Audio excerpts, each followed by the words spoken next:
Welcome to the Mount Pleasant Podcast, featuring discussions and interviews about the people, places, and events that make Mount Pleasant such a special place. This is the Mount Pleasant Podcast. I'm your host, Brian Cleary, and all thanks to the great people of Mount Pleasant Magazine, I get the honor, the privilege of introducing you to Mount Pleasant, the people who make it such a special place to do business, to work, and even to live. We're introducing you to Mount Pleasant's best on the Mount Pleasant Podcast. Certainly been a big 18 months for the East Cooper Community Outreach. Renovations on their facility have been going on right there on 6 Mile Road, completed now. So today on the Mount Pleasant Podcast with me, Brian Cleary, I thought we'd dig in and find out what's up with ECCO, and their executive director joins us, Stephanie Kelley. Stephanie, now we have a lot of people, and we're always talking about it, coming to the Low Country from Ohio, wherever. So there's new residents in Mount Pleasant. Let's start here because not everybody, I think, understands what the East Cooper Community Outreach is all about. So why don't you give us a great explanation of what it is you guys do? Yeah, well, thank you for that opportunity. When people ask me about ECCO, if they see my name tag, I tell them that we are a human services organization that started after Hurricane Hugo. And 36 years later, we still are helping people who have storms blowing through their lives every day. And we do that by providing food to help families facing food insecurity. We have clothing, financial assistance, holiday initiatives, and also a medical and dental clinic. Let's focus in on what's new, since after all, I think you broke ground April of 2024. Correct. And I guess it was August of this year that the renovations were complete. I know some people were able to take some tours of the new facility in September. What is it that's different now about ECCO? So all of our services are back under one roof. Actually, since 2021, until we reopened this past June, our clothing closet was across town. And one of the things we have long prided ourselves on is that we're sort of a one-stop shop for the services that we provide. But back in 2020, our board started getting a little bit nervous about how unsafely it felt like we were operating in our food pantry. And so there was talk about building a completely new building. Then we realized we probably couldn't raise enough money to make that happen. So instead, we tried to figure out how to renovate the current facility. So we added almost 3,000 square feet to the building. That allowed us to bring the clothing closet back from Bowman Road. It also put our medical and dental clinic on the same side of the building. So we have a shared reception area for medical and dental, and are excited about how we're trying to represent how medical and dental are closely tied to each other. And the biggest thing I'm most excited about is there is one door by which now clients come through the door and access services. And that's important. I'll tell you why, Brian, because we talk about how hard it is to walk through the door and ask for help. And in our old facility, depending on what help you needed, we might have to send you across town. We might have to send you out the one door and ask you to come in another door. And there's just a chance you lose your nerve. Our thought is once we get you in through that one door, you can access all of our staff and all of our services and figure out that it was a good move to be brave enough to walk in and ask for help. You'll be treated with grace and dignity. Stephanie, take this misconception off the plate for us. You're in Mount Pleasant. It's all rich people in Mount Pleasant. Mount Pleasant doesn't need any help. It's just not true. Well, it's interesting. We did the math last year to try to figure out how many people from Mount Pleasant we're serving, because I was trying to figure out whether we're serving the 1%. Remember how there used to be all this talk about the 1% of all the people with money? Yeah. We're only about 0.5% of the population of Mount Pleasant. So you're right. The families that we are serving are probably the minority, and yet they are people who are helping to keep businesses operating. They are people who are helping to care and work in convenience stores and hospitals and doctors' offices. So yeah, there are people who've perhaps lived in our community for a long time who are struggling to keep up with the cost of living in this area. We served almost 1,500 families last year. The average income for the households that we served was just over $17,000. I think it was $17,128 was their annual income. And 22% of the clients that we serve have zero reportable income. And people will say, what do you mean zero reportable income? Well, if you're working and suddenly you get injured at the workplace and you now have no income coming in, no short-term disability, no long-term, and you file for disability, that filing process can take 2 to 3 years. So during that time period, you have no health insurance and you have no money to buy food. We are the place that can come and help you to be able to be sure you can continue keep feeding your family while you're trying to get better, hopefully get back to work and be able to recoup those lost wages. In 1982, it was East Cooper Magazine. Now it's Mount Pleasant Magazine.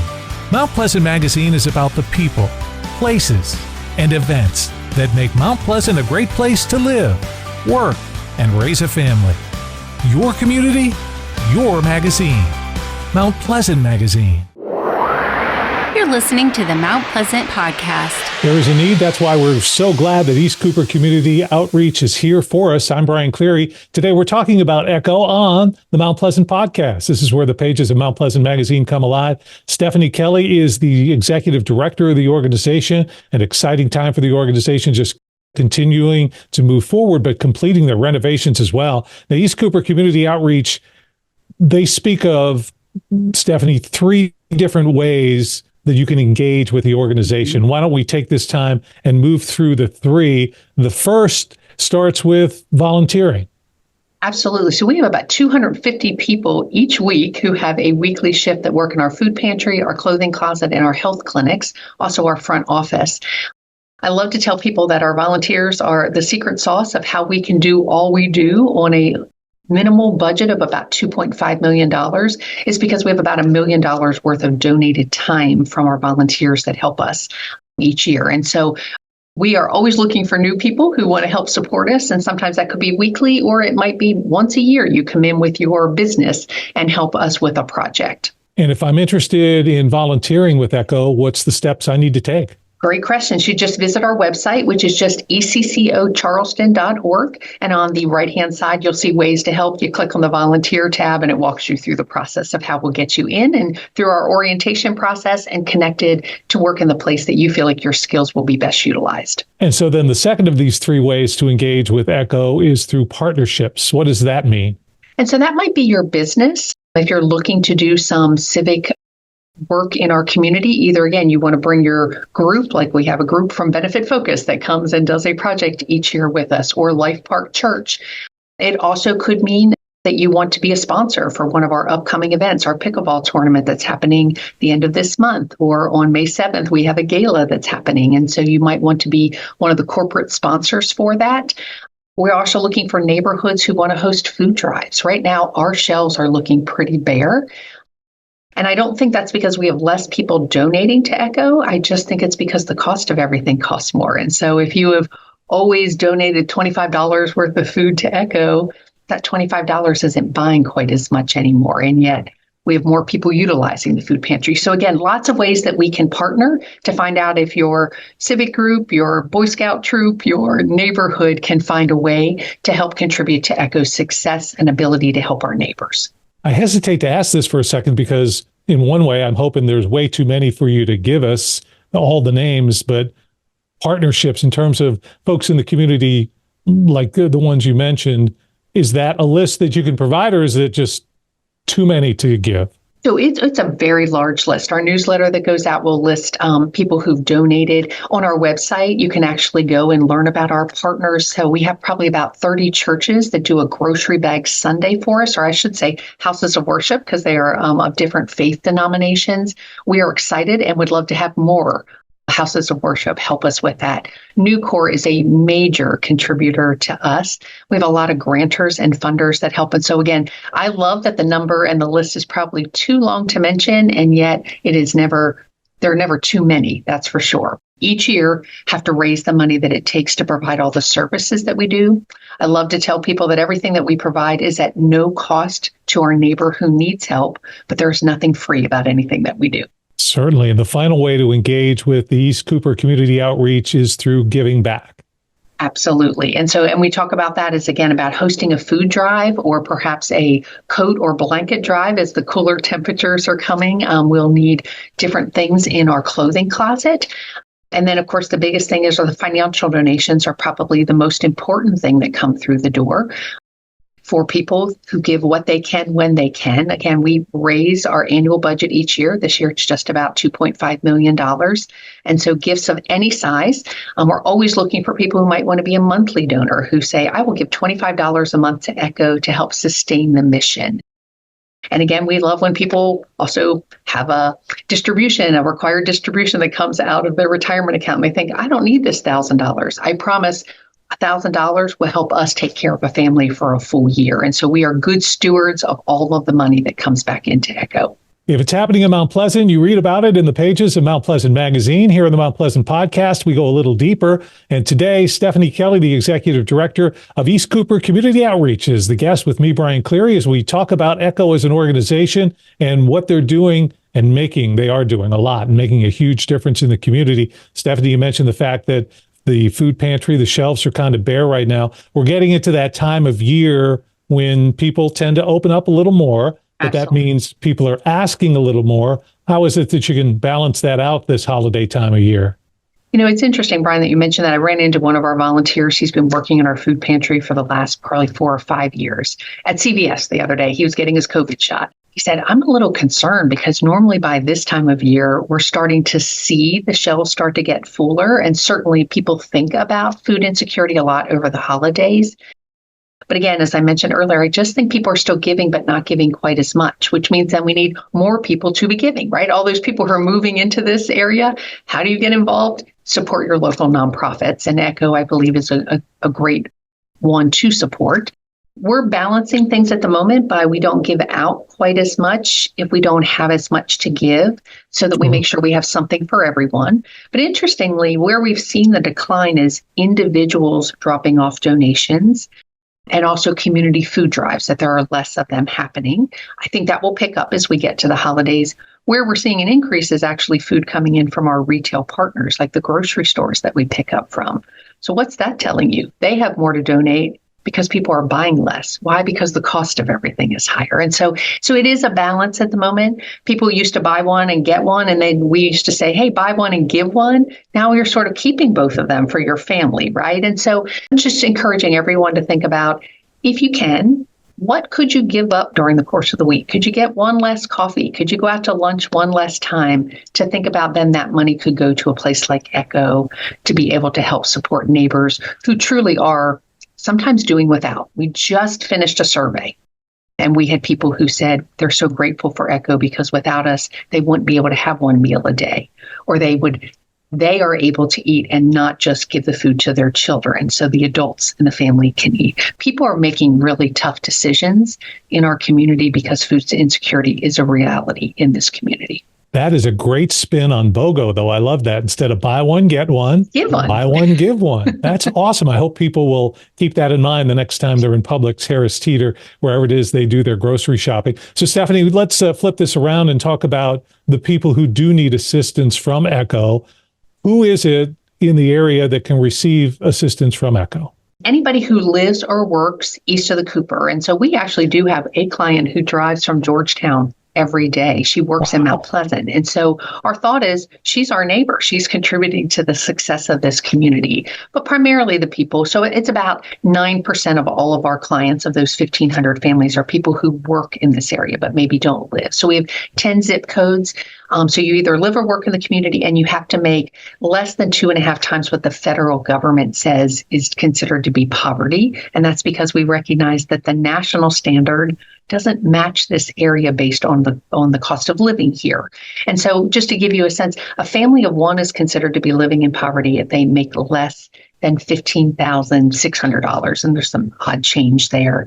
We do 2.5 times that amount because we recognize the cost of living is higher in this area. It is a lot of people who are working, but they're just making minimum wage, or they have multiple jobs. And we are also helping a lot of senior citizens as well. I would also say the biggest number of people that we're serving are single parent households, mostly single women who are raising their children, but we also have a lot of fathers who are independently trying to take care of their children as well. And so that one household or one parent household that only has one income is really struggling to get by. And if we can focus on that for just a second, because I think people tend to be surprised by the fact that they think organizations like you are just helping those that are on welfare or, maybe just decide not to work. So many of these people, they're good people, they're working, they're trying, they're just not making enough.